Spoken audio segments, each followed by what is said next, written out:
Hi, everybody, and welcome to the fifth module in Journalism 101, Critical Analysis of the Mass Media, the online version, and I'm your Professor Paul Trout. This week, we cram three traditional media into one chapter, and we will revisit some of these visual media when we talk about the entertainment chapter in a couple of weeks. So this chapter is about visual media, photography, movies, and television. And this first section, I want to talk a little bit about photography in the movies from a historical perspective. And I just have time to kind of brush upon what I think are some important developments that are drawn out of your chapter or are things that I would like you to know in addition to the readings. When talking about photography in movies, we have to start with the chemistry of early photography. Most of your generation has probably never actually loaded film into a camera, exposed that film, and then sent that film off for developing, and then received that information back either in the form of photographs or as digital pictures once those negatives were converted to a digital format. For a better part of 100 years, photography was a chemical process where a photosensitive or light-sensitive emulsion that was spread out over a thin celluloid plate, or earlier a glass plate, was exposed to light. It was exposed to light by means of a lens system, and essentially the brighter areas would congeal on that photoplate, and then when washed in a chemical process, there would be a reverse image, a negative, if you will, of the original image. And then through a process of photo printing, the original image would be recreated. It's important to know about the chemistry and the fact that these emulsifiers were essentially nitrates because of the role that photography played both in the photographic industry. We've talked about that already when we discussed photojournalism in magazines beginning of the turn of the previous century in the late 1800s, early 1900s.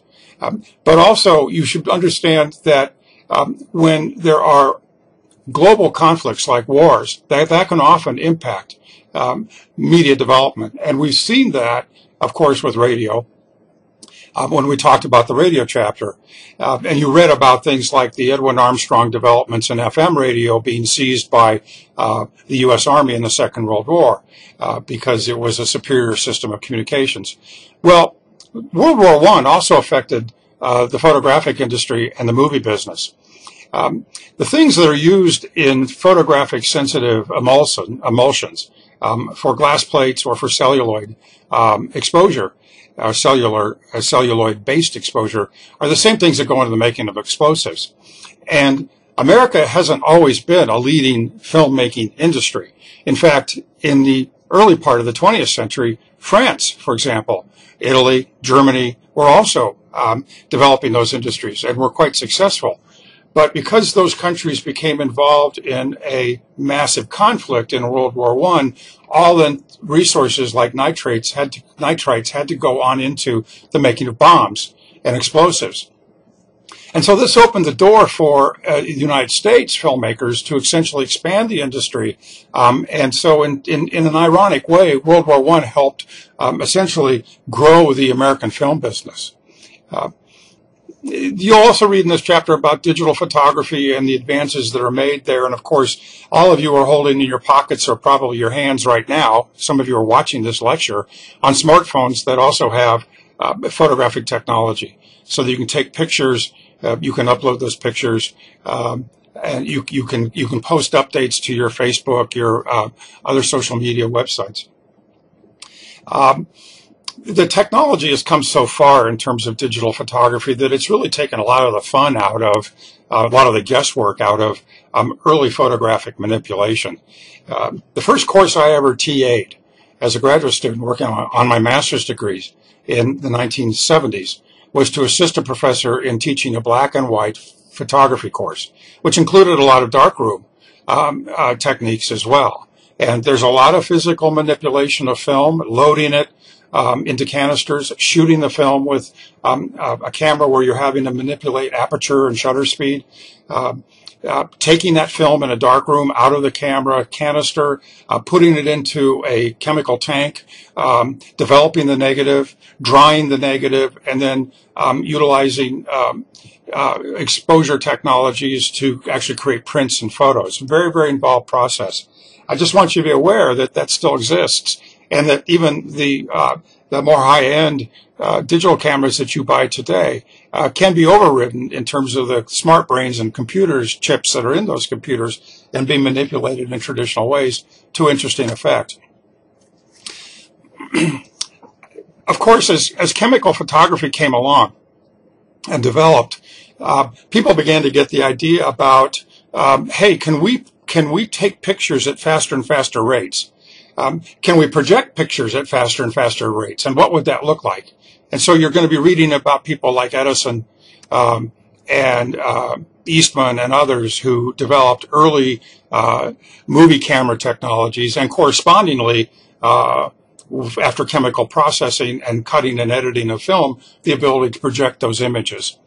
One of the things that people in the movie industry had to develop technologically was a way to fool the human eye. You and I really don't see images on a continuing basis. It is a fact that our brain and the visual centers of our brains are sampling our visual world at a very, very rapid rate. Complete frame after complete frame after complete frame. And cameras had to take pictures, movie cameras had to take pictures fast enough and then project images fast enough so as to fool the brain, and particularly this characteristic we call persistence of vision. And that's a tendency of the human brain to kind of hold on to an image for a millisecond after that image is actually gone. And so that's what movie cameras, and particularly early camera technologies, were trying to do. And if you watch very old silent films, you'll see that they flicker. And the reason that they flicker is because they're only projecting images about 16 frames per second compared to the modern day film technology of, say, 24 frames per second. So persistence of vision and the way to fool the human eye is somewhere in between there. So you need to be aware of how it is that, and television, at least earlier television, worked the same way, painting images fast enough to fool the human eye into thinking that something was continuously moving across the screen. I want to talk a little bit about how Hollywood came to be. You're reading in this chapter how folks like Edison and Eastman and AT&T essentially created an oligopolistic situation in terms of the film industry. They were based out of the East Coast to New York, and because they controlled the movie making technology, they also controlled the distribution of films. And they were making it awfully hard for people who wanted to get into the filmmaking business to break into the filmmaking business. Some enterprising independent filmmakers, just like we have today, but back then they were folks like Louis B. Mayer, who you're going to read about. They decided, well, I want to make movies too. And so they got their hands on some technology, used, leftover, borrowed, purchased, or whatever. And they started making movies. But the Trust, as the group that Edison and others headed up was known, didn't like this because they wanted to control this industry. And so they would send people who would visit folks like Louis B. Mayer and say, you know what, we want you to shut down your operation, or you're going to feel some pain. And so these enterprising independent filmmakers said, well, I want to continue to make my film. So they put their technology on trucks and cars, and they started to work their way across America. And they would shoot films as they went, and they would develop them in these trucks, and then they would project these on bed sheets up in public parks on evenings. And they stayed basically one step ahead of the thugs who operated in the interests of the Trust. Meanwhile, the Department of Justice is getting their hands on this and saying, hey, this isn't particularly fair. But what ultimately happened was Louis Mayer and others ended up in Southern California, in L.A., and they made friends with a family known as the Conrads, who happened to own the L.A. Times. And they had land. This family had land up in north of L.A., up in some orange groves. And they said, well, you know what? you can go make movies on our property. It's nice and sunny and warm out here, and there's sunshine all day because remember, early films were not shot in studios. They were shot outdoors and required a lot of sunlight. And this area was known as Hollywood. And so Hollywood actually sprang up because independent filmmakers were trying to stay one step ahead of the trust. Had some friends in LA who said, well, go make films there. Okay. And of course, what's ironic is that the original independent filmmakers who put down roots in Southern California became quite huge and powerful over time. The golden era of film in the 20s and 30s on up into the early 40s. And you're going to read in this chapter about systems that they developed, like the STAR system and long-term contracts with artists, performers.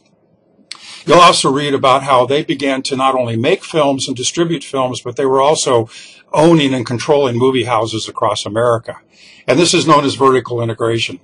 And you'll read about how, after a while, the original independent filmmakers and their other industry participants in Hollywood during the golden era, ultimately in the 1960s, were told by the U.S. Department of Justice, look, this is unfair monopolistic practices.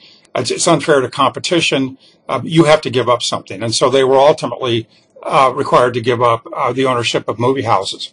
But some of us are old enough to remember, for example, I grew up in Denver.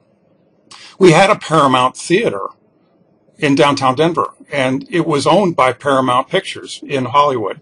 And ultimately, they had to sell that property and divest themselves. They got around this ruling in other ways, but it's important for you to understand the irony that goes around with the development of Hollywood and ultimately what those people tried to do in terms of controlling content. There isn't one of us who watches movies on a regular basis that isn't aware of some of the interesting distribution trends that are happening in this industry. Some of us still occasionally go to a multiplex theater in our neighborhoods, and just the idea of a multiplex theater is a function of the movie industry's earlier efforts to continue to attract audiences to theaters. But we now know even movie attendance in these multiplex theaters is in decline because, of course, you have Redbox and you have Netflix and you have streaming films.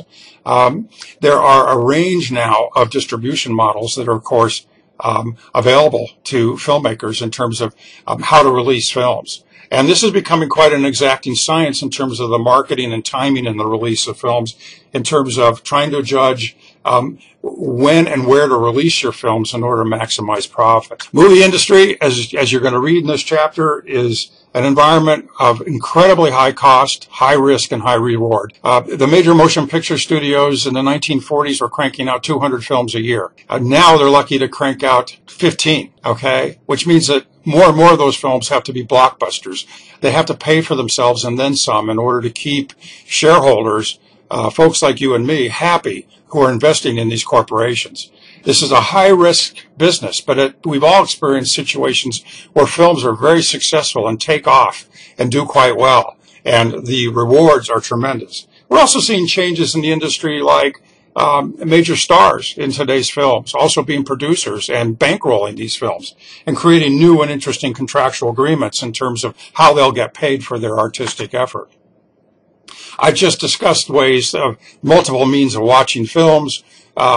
Let's not forget things like DVR technologies that are a fusion with television. My wife and I watch a lot of movies that way. We'll see something that's interesting. We don't want to watch the commercials, so we'll essentially record it on our video recorder technology and then watch it at a later time and, of course, zap through those commercials.